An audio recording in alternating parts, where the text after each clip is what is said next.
What's up, UA fam? Ashley here. And if you love this podcast and you actually find yourself re-listening to episodes and wanting more of Taran and I, guess what? You should subscribe to our Supercast where we give you bonus content every single week. But not just basic episodes, we do interactive episodes like personalized AMAs where you can specifically ask Taran how her dating life is going, and you can specifically ask me how it's been living with my boyfriend this past few months. We do solo episodes and even scary episodes because we know how much you guys love those scary stories. And our Supercast community has been growing exponentially, so don't miss out. Subscribe to Supercast now and join the fun. Rolling fire. Starting. Wait, what did you just say? I don't know. I was just goofing. New boot goofing. Silly goofy mood. I'm in a silly goofy mood. Oh no. I'm halfway through my Celsius. Halfway through my Celsius and my cycle.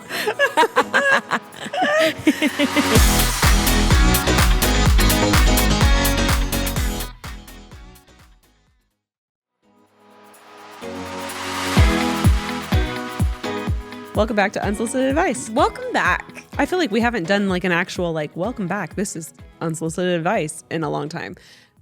Professionalism hasn't quite been there. Who has the time? No one has. Y'all know who we are. Who has the time? Yeah, we know. The real ones know.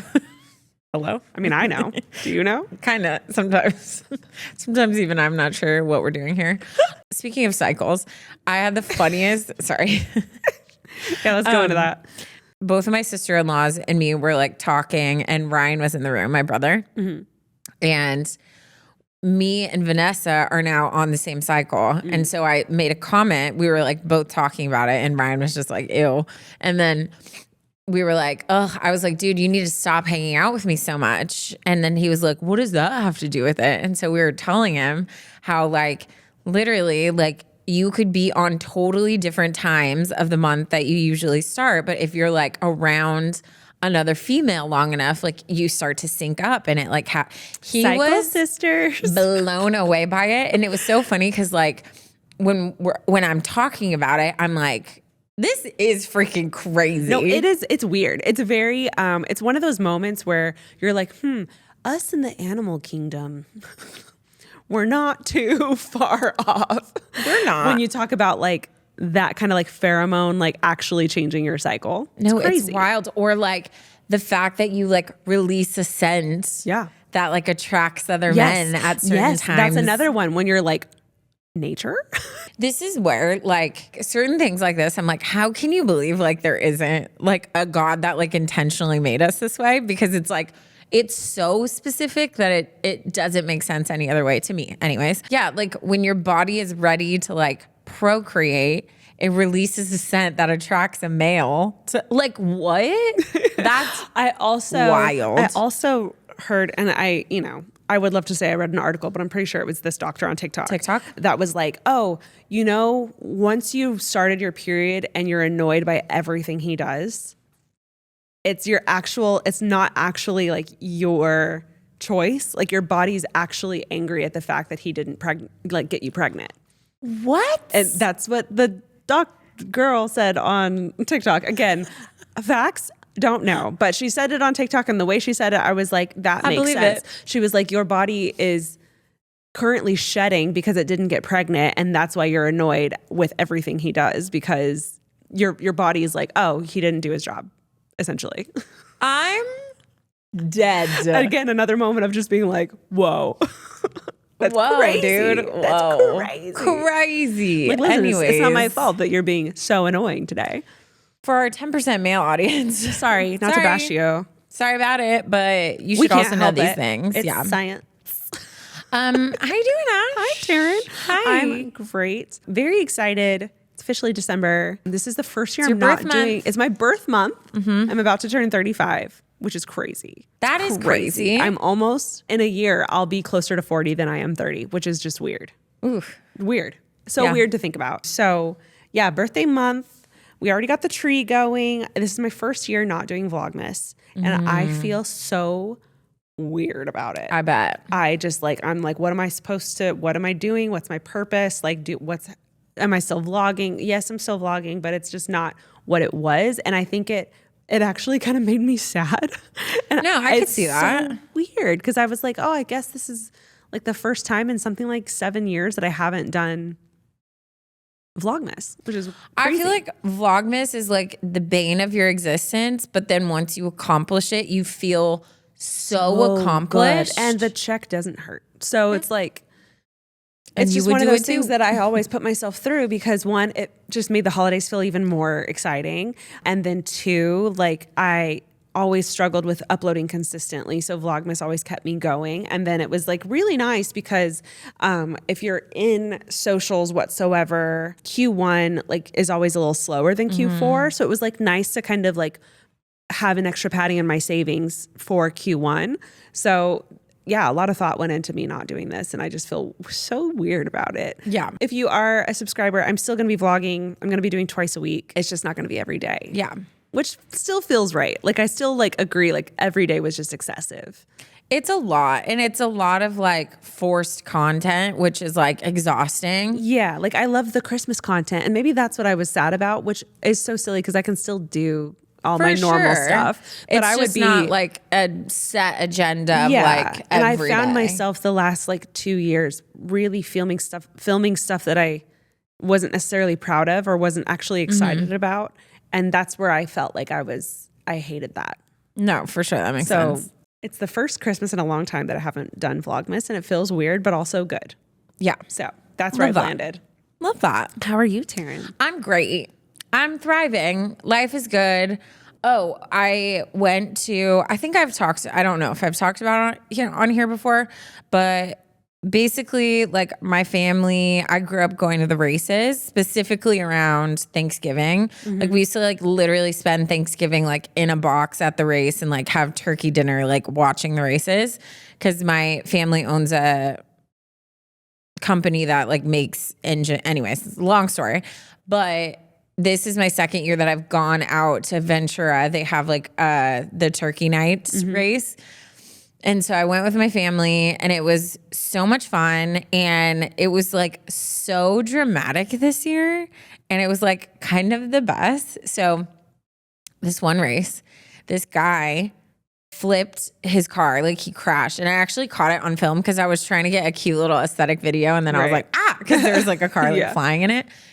Gets out of his car and rips the steering wheel off and starts charging towards the other car. And like his guys are trying to like stop him, but he's literally like, get away from me, whatever. Goes, and then when the car is passing again, that like made him crash, chucks his steering wheel at the car, then picks up his steering wheel, and when they come around again, chucks it again. Then he gets interviewed. So over the speakers, he's like, I don't care if that kid is rookie of the year. Like he needs to get the kicked out of him. And like, he's just like so pissed. Right. So he can't race anymore because his car is like jacked. Done. Yeah. So he stands in the middle of the track and literally is just watching this one car the whole time. And then when the race gets over, I think that guy knew he was in trouble because this guy was like so pissed. So he books it off the track, like immediately books it off the track.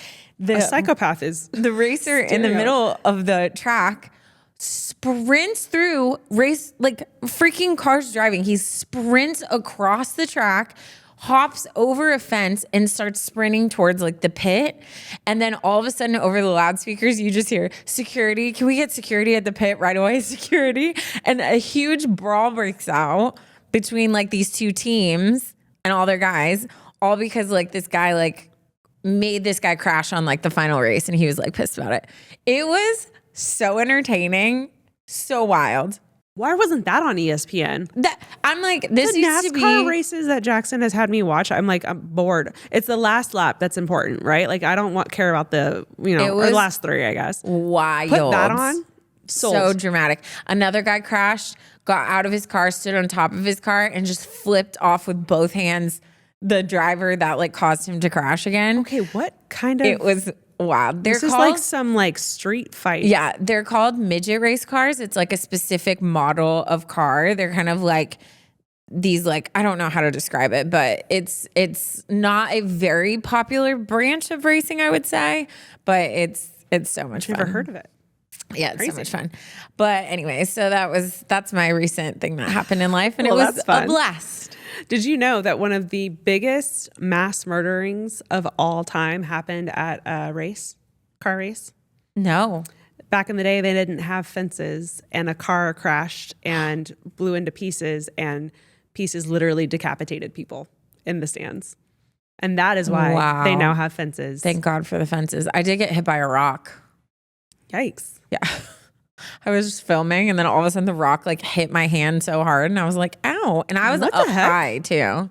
Yeah, it's Did they have fences? to each their own. Yeah, but like it wasn't like a boulder. Not good ones. Yeah. Oh my God. That's scary.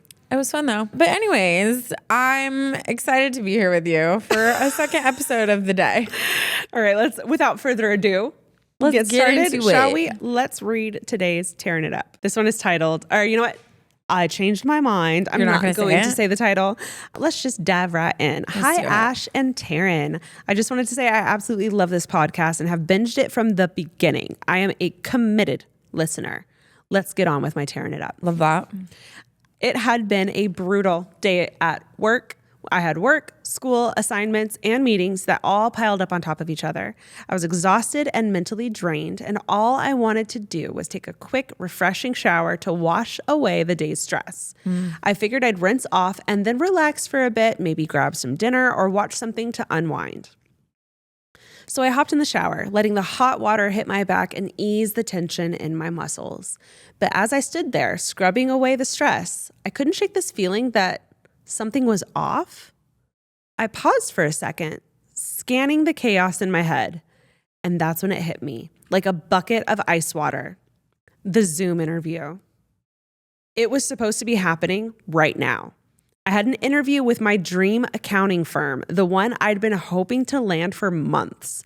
They'd asked for a Zoom call, and I somehow managed to completely lose track of time in the shower. The interview was starting any second, and I was literally standing there, naked, wet, and far from prepared.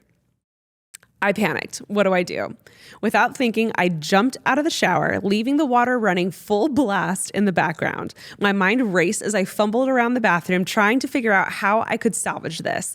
I grabbed the nearest thing I could find, a button-up sweater, and threw it on, trying to wrap it around myself like a blanket. I still had wet hair and a drenched face, but there was no time to fix that. I rushed into the other room, hoping I wasn't too late. I opened the laptop, clicked the Zoom link, and joined the meeting, still gripping the sweater tightly to keep it closed, praying that it wouldn't slip off. As I awkwardly adjusted myself in front of the camera, I could hear my heart pounding. On the other side of the screen, the interviewers were all set up, looking polished and professional. I was not polished, and I was not professional. I was barely holding the sweater together, trying to keep my cool while my body was still half drenched and my hair dripping, and the sound of water running in the background because she never turned off the shower. Dear God. I kept my arms tightly crossed, clutching the sweater as if my life depended on it. The interview went on, and somehow I managed to answer questions, stay composed, and not totally lose it. But I kept my focus despite the chaos around me. My wet hair, the water still running in the other room, and the fact that I was literally wearing nothing but a sweater. Somehow, despite all of this, I managed to come across as professional and confident. And guess what? She got the job. I got the job. Yay! So the lesson here is simple. You can still land your dream job even if you interview completely naked. There you go. As long as you have a sweater and the willpower to keep it together. That's a beautiful metaphor. That is a beautiful metaphor. Here's the thing. I've been in similar situations, not that bad, but I've been in similar situations, and I just texted and said, I'm so sorry. I can't make it, or I would be late. But it was never for an interview. Yeah, I feel like it's different. If it's a meeting with the team that you're already involved with, they then already it's like know 5 you. minutes, not that big of a deal. Just Yeah, be like, but an sorry, interview, they're I'm having like- internet issues, or You whatever. don't show up for an interview. But It's an like, interview is different. you're not going to get it. That's Yeah. scary. So I love that she had the drive. Yeah, you gotta to do see it. it through. You got to do what you got to do. Slick back is like, it's a look. Oh, it's totally a look. And something I've done in the past is I have these blue light glasses. I've thrown them on because it just looks, you look a little more put together with glasses. Yeah. I've done that before. Again, the interview, you have to look nice. Yeah. Like meetings, it's like, oh, a sweatshirt's fine. So that's tough. But I do. I have done the fake glasses before because it helped a little bit. Woof, But man. yikes, man. I'm so proud of you for getting through that. No, I love that. Landing the job. Yeah. Do your thing. You did it, girl. Proud of you. You did it.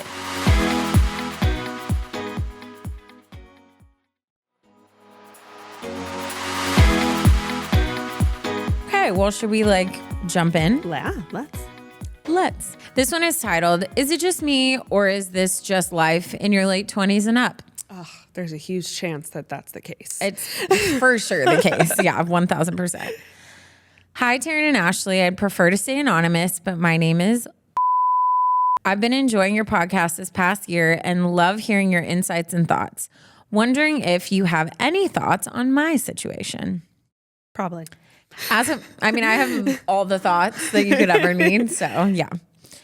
As I was writing this, for some reason, I envisioned Taran's voice in my head reading it out.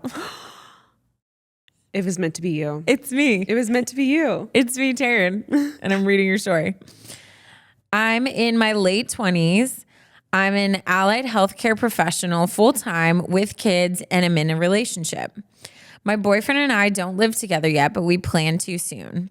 I haven't done my Enneagram test, but I've been told I'm a 2, and my Harry Potter house is Hufflepuff. Okay, that tracks. I feel like 2s would be Hufflepuffs. I'm not a Hufflepuff. I'm a Gryffindor. Well, stereotypically. True. But I love that is what she said. Yeah. If you want to know who I am. I literally Hufflepuff. watched the first Harry Potter last night and it was magical. You are in the right place. Mm-hmm. Most of my friends who I talk and hang out with regularly work in the same profession as me. Example, they're either my friends from grad school, from my first workplace, or my current workplace. And I've been friends with each of them for 3 to 6 years. I keep in touch casually with my friends from high school or other walks of life through Instagram story, DMs, or through casual conversation at the gym. As you can probably relate, life gets busy as an adult and it takes intentional effort to maintain friendships. I've also become more introverted as I've gotten older and genuinely just love doing things with my boyfriend and am not the best at initiating hangouts with friends who aren't the ones I talk with on a regular basis. Most of the time, I feel fine about this and I'm happy with life, though sometimes I feel a bit down about not being close friends anymore with my previous close friends, those who I did not go to grad school with or work with, especially when I see online that some of the people I know from high school do still seem to hang out and have kept in touch with each other. It makes me wonder if there is something I did wrong to not keep my friendships going for that long too. For context, I had a trio of friends for several years, and then a few years ago, my feelings were hurt one time by the actions of one of them, and things never went back to how they were. Me and the girl did, quote unquote, resolve it, sort of, though. I see that the 2 friends still hang out and seem to keep in touch. I will admit those 2 girls always seem to be more similar as people, but it kind of makes me sad how they seem to hang out again and don't invite me to join. For some reason, the end of this friendship group trio in particular makes me wonder if I did something wrong. I've come to accept that maybe we just weren't meant to be in each other's lives in this season of life. However, a part of me wonders if there's something I should have done differently to make this friendship and my earlier friendships last longer. Is this feeling common? Do you ever feel bad for not being friends with people from your teens or 20s? Should I be putting in more effort into my current friendships to ensure the same thing doesn't happen with them over time too? Thanks again for taking the time to read my story. It felt nice to get it off my chest. I hope you both have a great day. Love, Anonymous. Wow. Shorty but a goodie. Shorty but a goodie. And such a common topic. Yeah. Especially around your age specifically. Yeah. How old is she again? It sounds like she's in her late 20s, early 30s. Okay. It's so normal. And it's so normal for your age. It's one of those things that's it can be a bummer when you look back and you're like, oh, we used to get along so well, or we had such beautiful memories together. But unfortunately, people just tend to go separate ways in life, especially the older you get. Priorities change. You get married, you have kids, you start a family. And, sometimes that just means friends fall through the cracks and it's not an intentional thing. Other times people change and things happen that cause little rifts and people go separate ways. And that's just like the law of life. And I think that is one of those things that makes the friends that you do have in your life that much more special. I think it's one of those things where it's easy to be like, oh, like me and my high school bestie got along so well. Like, how come I didn't keep in touch with her? And it's like, oh, well, if I don't want to say like it wasn't special because it obviously was, but I think friendships have chapters sometimes, not all the time, but sometimes. And I look back at my friends that I had in high school and I'm so grateful for them. And I had the best memories with them. And I wouldn't change anything for the world for those memories. But for whatever reason, they didn't follow me into my 30s. Yeah. Or my 20s. I don't really talk to a lot of people in high school. It doesn't mean that I didn't enjoy our time together. Yeah. People change and sometimes you drift for no reason. No, for sure. And sometimes you just have to like dwell on that and reflect on that. There's been a couple people that I've reached out to that I have never talked to like since high school. And it was like a fun little thing to like reach out for a bit, but like nothing came of it. And that's okay. Yeah. You know, and that's kind of part of growing up. No, for sure. And I think like me and Ash, it's not out yet, I don't think, by the time you're hearing this, but we are on Pretty Basic and this topic came up about friendships and everything. And I was kind of sharing that I weirdly have like, there's only a very, very small amount of friends that I would say that I don't talk to from my life. But like I have a friend that I've known since preschool, and then I have elementary friends, I have junior high, high school, college. And I think like what has helped me to maintain those friendships is there was somewhere along the line where I realized like the more pressure you put on trying to keep a friendship the way it's always been, and that includes the amount of time you talk to them, that includes the type of things that you talk about, the type of hangs that you do, like all of the things, the more pressure that you put on it, the harder it is to maintain any type of relationship. And I think over the years, because of maybe distance, like friends that have moved away, or, you know, friends that got married and had kids really early when like I wasn't on that journey, or whatever it was, I think there was a time where like there was a communication that happened that we acknowledged, like we love each other so much, but like life is busy, and don't ever take my space or distance as an intentional thing. Like I love you so much still. I'm always going to be here for you. And like the times we do have together are beautiful and magical and amazing. Yeah. The friendships where we were both able to kind of like see and respect those places have been great. And like even the other day, I literally hadn't, one of my friends that at one point we were together all the time and talking all the time. And I could not tell you the last time I've talked to her. And I was in the grocery store and I look behind me and she's in line behind me. And we both were like, what? And like screamed and said hi and like texted after and we're like, let's get together. Like would love to catch up. But there wasn't, I think that's the key, is there wasn't a bitterness. Like I didn't look at her and I wasn't like, ugh, like, it's hi, your fault. You like, left me. Have you wondered how I've been doing? Or she didn't do the same thing. It's like you can be silent supporters in people's lives and like have times where you talk a lot and times that you don't. But I think if you're able to navigate that line and the other person does too, it's very possible to like continue relationships even if you're in different places. But I think what you're asking has like multiple pieces, because one, it sounds like something happened between that trio of friends that has made you feel isolated. Yeah.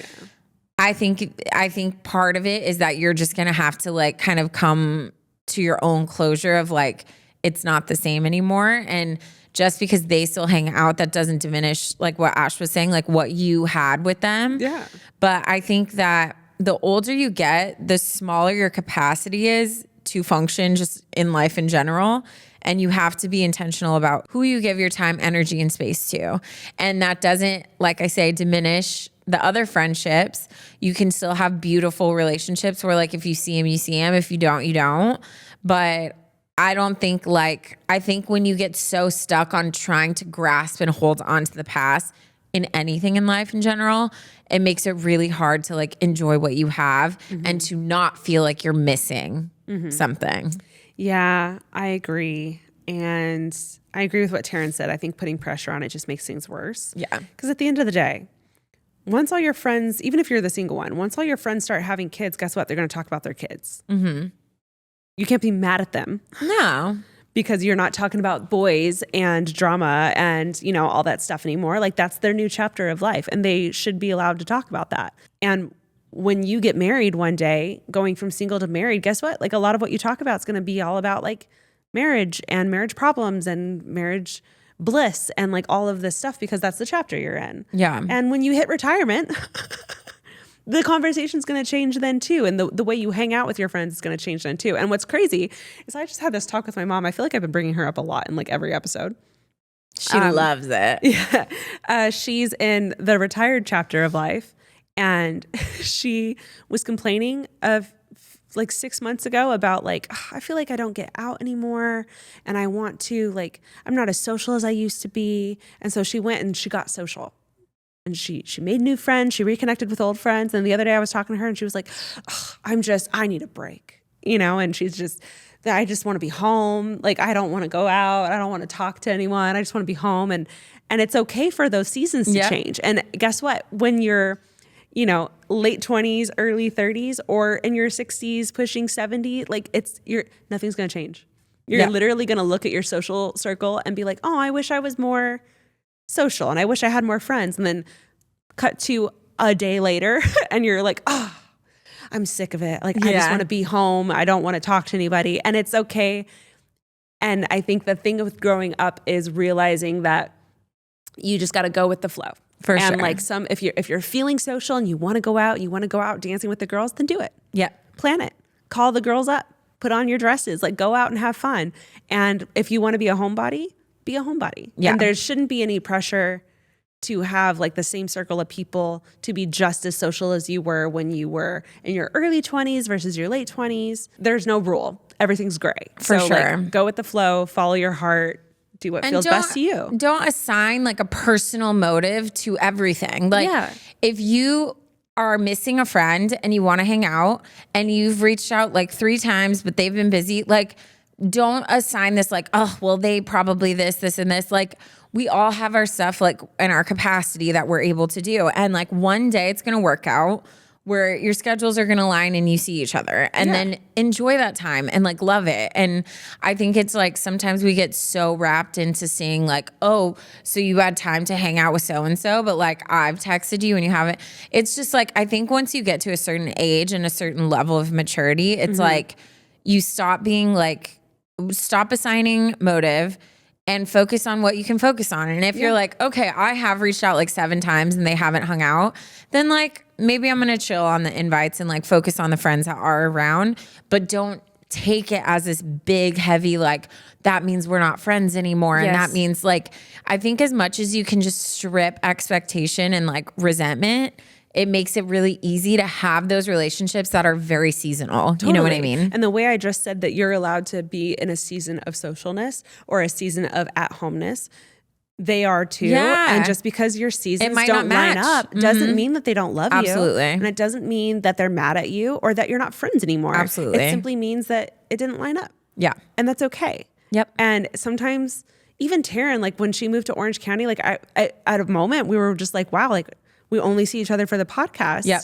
And for a second I was like, are we good? And we are, but it's okay. And it just because you don't see each other every day doesn't mean you're not still friends. For sure. And I would actually be concerned if you saw your best friend every single day your entire life. Cause I'd be like, are you okay? You know, like it's okay to have different schedules and different routines and to have a season of seeing your bestie every day or your group of friends every day and have a season of like, oh, I haven't seen them in a month, you know?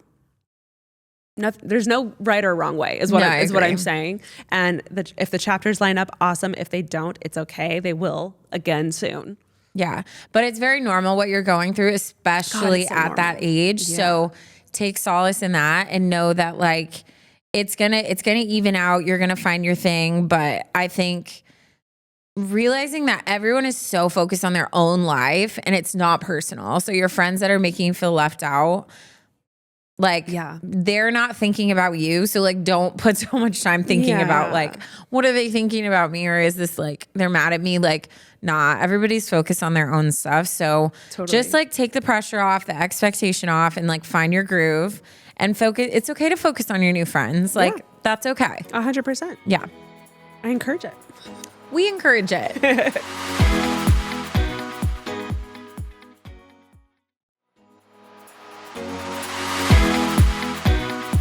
And let's go ahead and move on over to my story. This one is titled, Not going to read the title. Plot Twist. Wow. I'm not going to read the title. Let's just dive right in.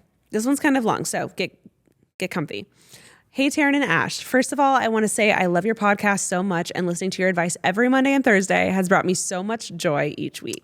We love a Supercast listener. I love when you guys gas us up. For my story, I would like to stay anonymous, but you can know my name. My name is Bleep it, Michaela. I just turned 22 and I'm from Charleston, South Carolina. I am currently in nursing school and I'm about to graduate in May. Something you should also know about me is that I have a hair pulling disorder called, I practice this. It's like trichotillomania. Trichotillomania. Yeah, I studied that in school. Yes. Yeah. And it has greatly impacted my self-confidence.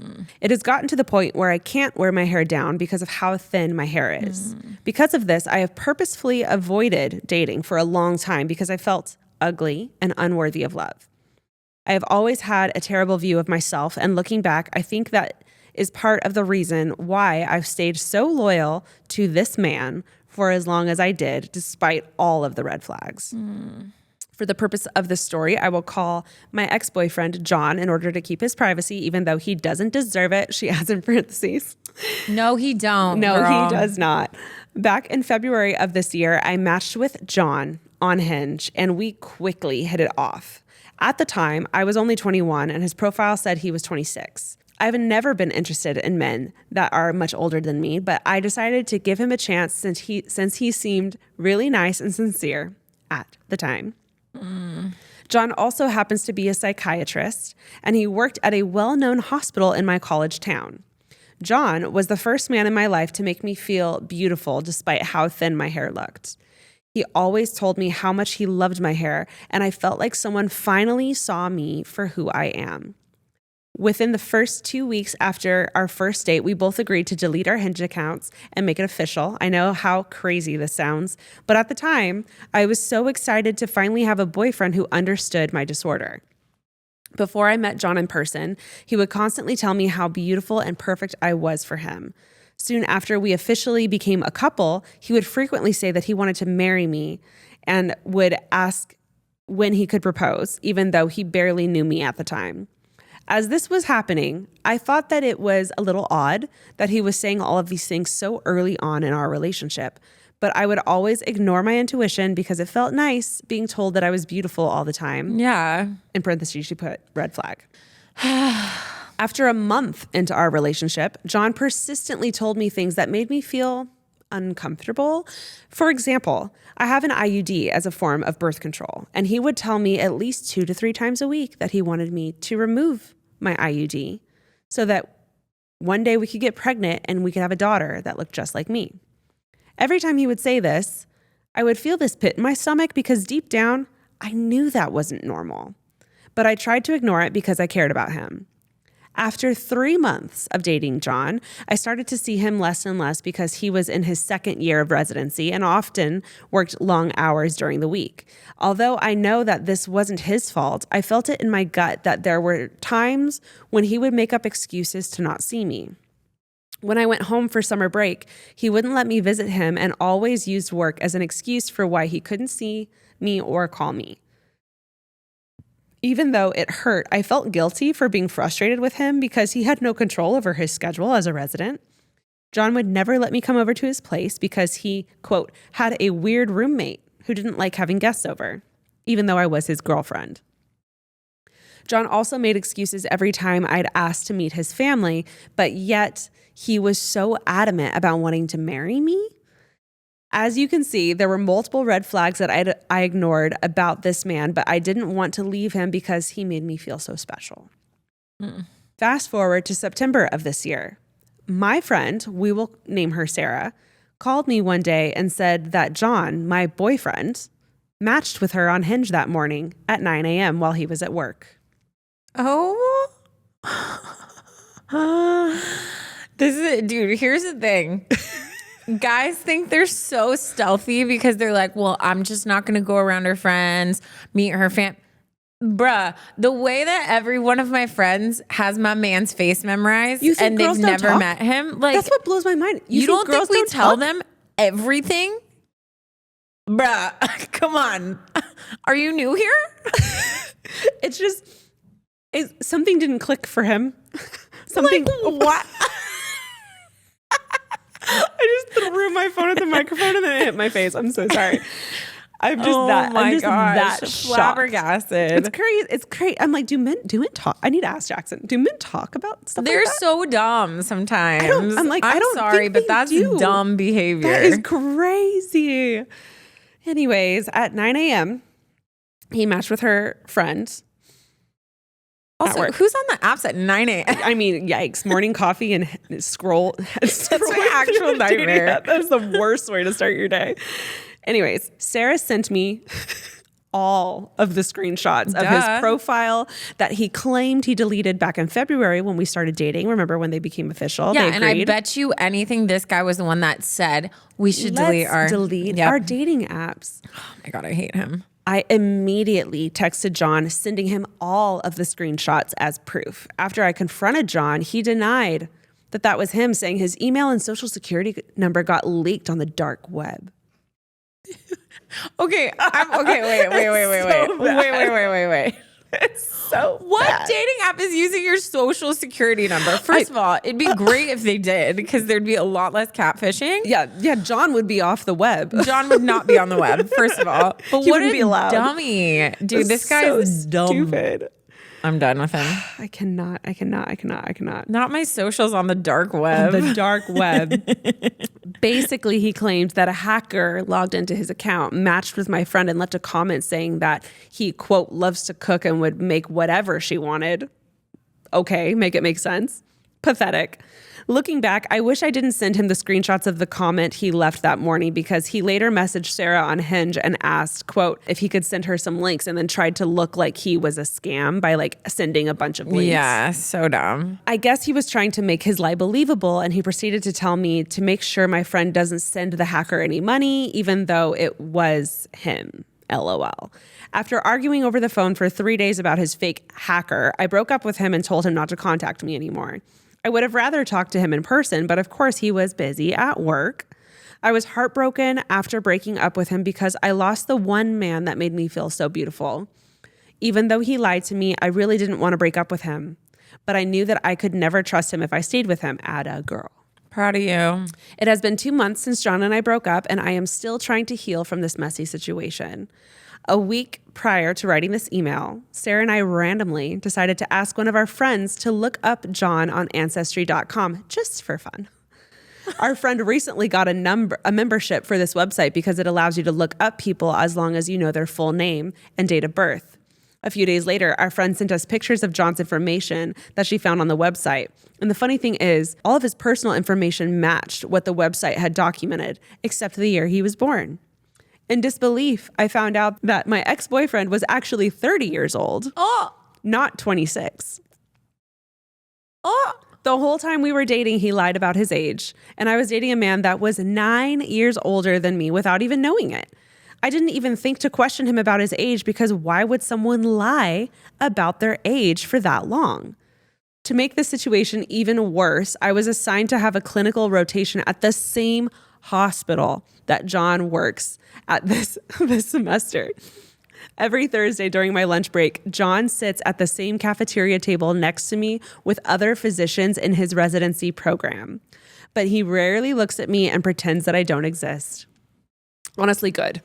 I want that man out of your life. I want him out of your life. Funny how I used to have to beg him to see me, and now I see him almost every week when I don't want to. I'm so sorry for this really long email, but I wanted to be as detailed as possible with what I'm going through. It has been almost 3 months since I broke up with him, but I still feel heartbroken and miss him endlessly. It has been extremely difficult to move on from him now that I have to see him during my clinical shifts. And I'm heartbroken that he lied to me about his age and so many other things. I'm worried about dating another man because I hate explaining why my hair is so thin. I hate that. I feel unworthy of love, and I don't know how I will be able to open my heart to another man in the future. I would appreciate any advice you lovely ladies have to offer me, and hopefully someone else with my hair pulling disorder will feel less alone. And then she sent a second email saying she forgot to include a picture. So she included a picture of her on her first day of nursing school, and you're not ready. She's gorgeous. Babe. She's gorgeous. No, you're beautiful. That's what's crazy. I feel like it's one of those things, and it's becoming like your identity, and it shouldn't be. Because you're stunning. I get why he was like, get your birth control out. I'm locking this down. Like you're beautiful. That is absolutely we don't stupid. Get why he's no, I don't. But like, you're gorgeous. Is what I'm saying. I really hope that you stop talking about yourself in that way, because you do deserve love, and you're absolutely gorgeous. You're not ugly. I love that you have a best friend named Sarah. I know it's not a real name, but like Sarah, who like Sarah just is screenshotted the hero of this. That's the goal in life, is that you have people like that are like skirt. No, literally. That's so crazy. I just think too, obviously like we can only dive into like specifics of your situation so much, just because like we're not professionals in that way. But I mean, even I had a moment last night where like I was feeling just really gross about myself. I had been like just beating myself up all day.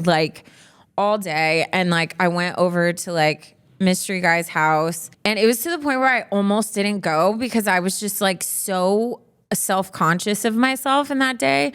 And there was like a minute, like he kept like staring at me, and I was like, what? Because I was like feeling uncomfortable.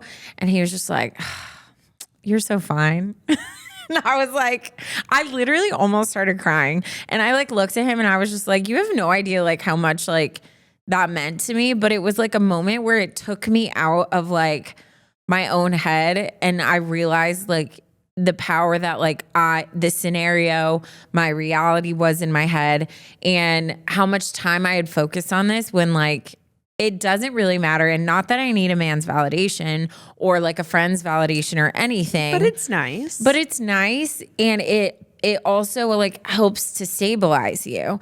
And so if I experience that just like at where I'm at, and what you're going through is so, so hard. Mm-hmm. And like, like I said, like I barely studied that in school, but there's so much tied to that. And obviously there's so much that happens because there's a very physical like representation of like what you're going through. Whereas like, you know, a lot of people that struggle with like anxiety or depression, it's like, it's inward. Mm-hmm. And that one has a very, very visible attachment to it. So it's really hard to escape what's going on. And so I'm hoping that you are getting help for that, because like you should be in therapy. You should be involved with people in your life that are helping you to figure out other ways to cope, and like to also on the flip side, like love yourself during this and love yourself the way you are, because you are stunning and beautiful. And like, but that aside, even if you weren't, like you sound like you have such a beautiful heart, which is like so much more important than anything physical anyways. But it is so valid that you have this fear that you're not going to be loved and accepted and get to experience that romantic love. And you have this guy that comes in that not only like made you feel so accepted, but he's in a field that you feel like understands what you're like. On the outside, it makes total sense why you ignored every single blaring red flag. It does. So give yourself like a second to like not like give yourself some grace. But I do think that more than anything that was talked about in this whole entire email, and it was juicy. Yeah. The part that I am so focused on is the fact that you stayed because you thought you couldn't get better. Yes. The unworthy, that specific line. Absolutely. That she said, you Anonymous said that multiple times. Multiple times. Which means you must truly feel that and believe that like deep down on the inside, which breaks my heart. And let's call this for what it is. And I need you to hear me, my love, when I say this. You don't miss John at all. Like you need to work your butt off on unattaching his face and his name to the feelings that you're feeling. Yep. Because what you miss is that hope of something you thought you weren't going to get. What Taran. you miss is that feeling of acceptance that you're not even giving yourself, babe. You're not giving yourself. So let's just call that for what it is. It has nothing to do with this man. So you need to stop giving him that credit because it's not him.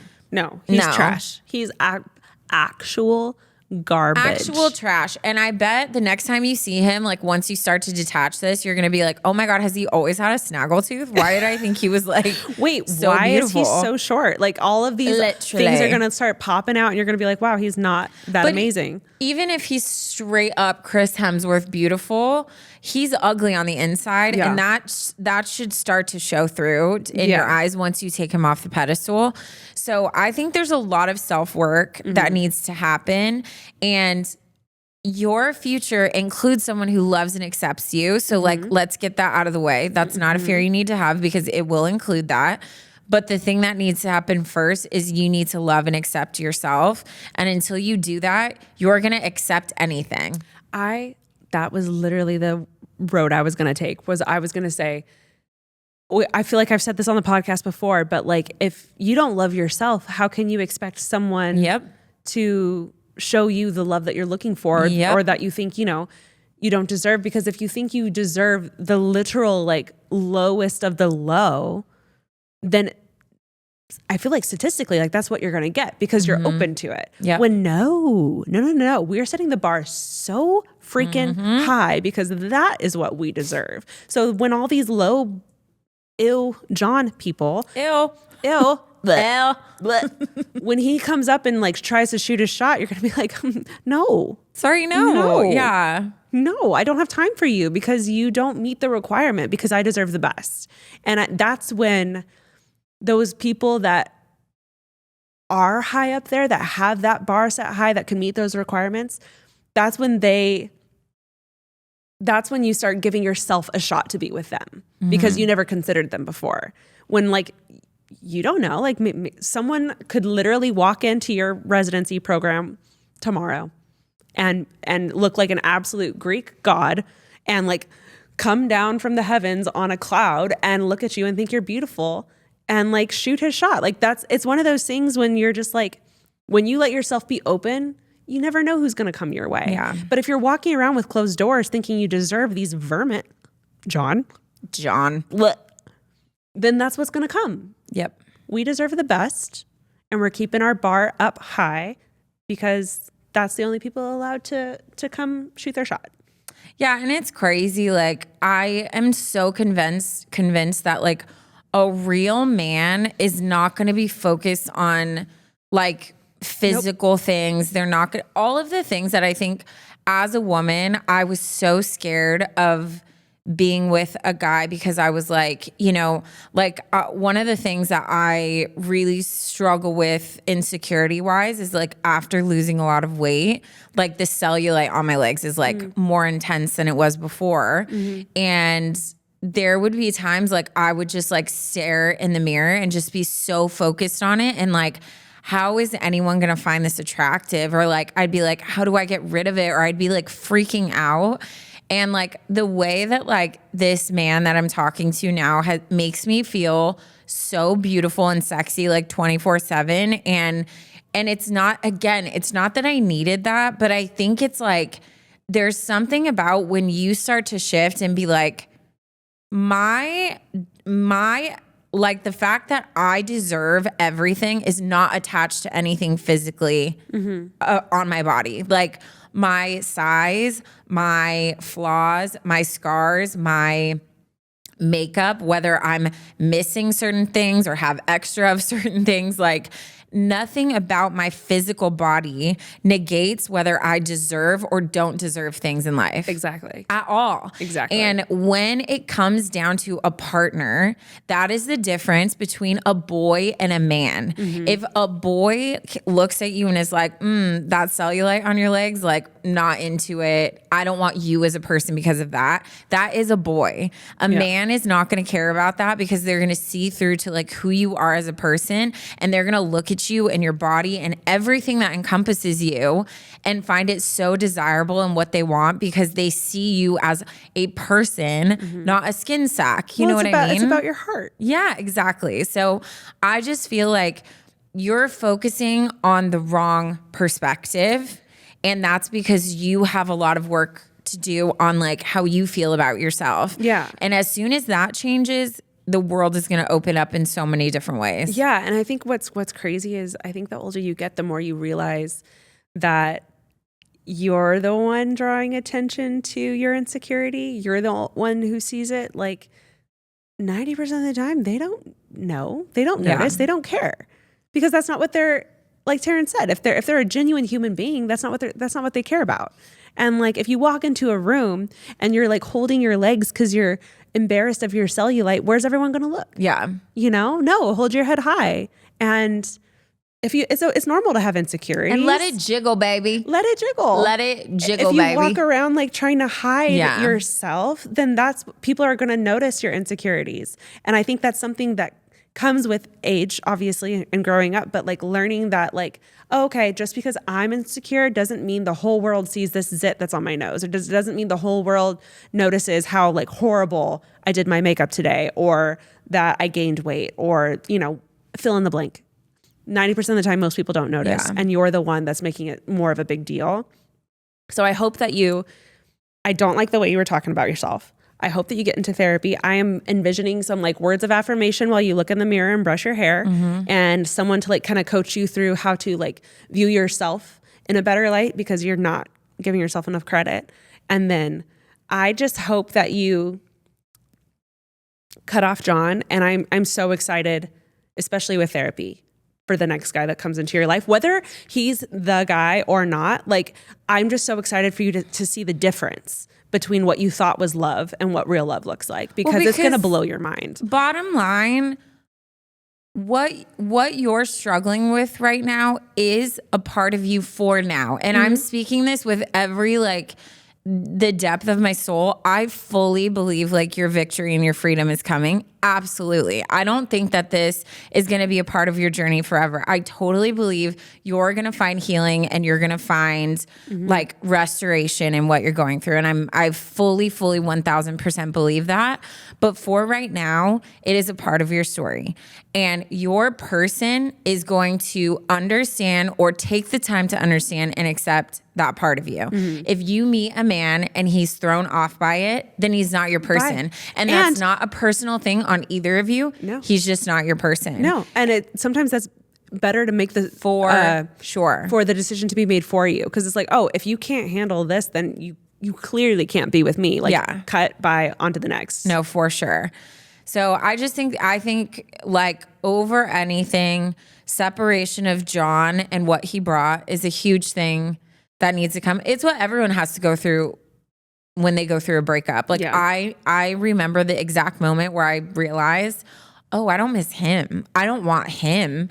I miss being loved. I miss being in a relationship. Like I'm a lover girl. Yes. And I think that's something we haven't mentioned yet. Like for sure. What you experience with John is intoxicating. Like who doesn't love feeling loved? Bombed the crap out of you, by the way. Yes. Yeah. But the feelings, the endorphins, the thrill of like hearing someone say all of those things, like that's very addicting. Yeah. And like, of course you want to wake up to that good morning text. And of course you want like a hug kiss from him every time and hearing how beautiful you are. Like, even though there were tons of red flags, like that feels good. And you should not blame yourself for getting caught up in that.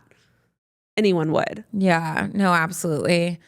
I just like, I wish I could like sit and chat with you more. I know. And we definitely want you to keep in touch with us and keep us posted. Number one, make sure you have a treatment plan in place. If you don't already. Number 2, we're working on our self-talk and our self-love because you deserve the world. Surrounding ourselves with more Sarahs. And separating John from what you miss. And girl, like you strut through that cafeteria. Literally. And if he tries to talk to you, bye. Just Boy, be bye. like, oh my God. Sorry, aren't you How 30? are you? Good to see you. I need to go sit with people my own age. Bye. Like whatever. Old people sit over there. He is a freaking, he will get what's coming to him. That is for sure. Whether Dear it's by my God. hand or the Lord's, he will get what's coming to him. Send us his address. Literally. His social. Actually, well, let's just go to the dark web. Let's just go to the dark web. We'll find it on the clearly dark web. Yeah. John's on the dark web. Dear God. Lesson learned today, surround yourself with more Sarahs. Get those Sarahs in your life. Yeah, that's all I got. That's all we got. That's all we got. That's all I got. Wrap We it just up. talked for an hour, but that's all we got. All right, you ready? Yes. Shout out to my fingers. I can count on all of them. And that is how we're wrapping this up because the only one you can count on is yourself. Okay? Everyone will fail you. Everybody sucks, but you're amazing. You're amazing. Everyone who hears me talking right now, you are amazing. Let that sink in, okay? Yeah. Guys. Yeah. Yeah. You know what amazes me is how you keep finding new ones. Let me tell you, the length of time it takes me to find one now is wild because I'm trying so hard not to like repeat, but Oh man, guys, if you made it to the dad joke, you know the drill. We love you the mostest. If you want your email read on this podcast, you have to email them to us. What's our email called, Taran? What's our email, Taran? advice unsolicitedpod@gmail.com. Yes. So email them, send in your turn it ups, send in your relationship traumas and your red flags and your work issues and your best friend issues. Because we're here to solve them all because we're solving the world's problems one email at a time. We love you all so much. Love you. Bye. Bye.